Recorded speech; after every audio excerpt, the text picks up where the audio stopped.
ఒక మనిషికి ఒక క్రెడిబిలిటీ, విశ్వసనీయత ఉంటుంది. ఎన్నికల ముందు 14లో రాష్ట్రం విడిపోయింది. ఆ రోజు అందరం కూడా బాధపడ్డాం.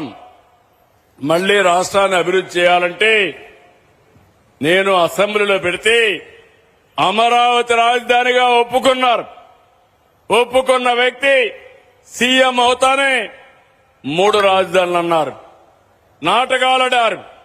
అది అవుతానే ఈరోజు అధికారం పోయింది.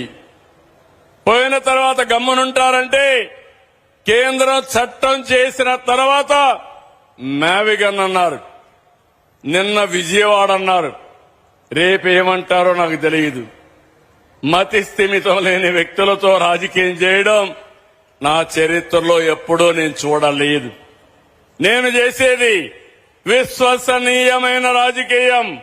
ఒక మాట చెప్తే మాట మీద నిలబడమే కాకుండా దాన్ని చేసి చూపించాం కాబట్టి ఈరోజు పెట్టుబడులు వస్తున్నాయి.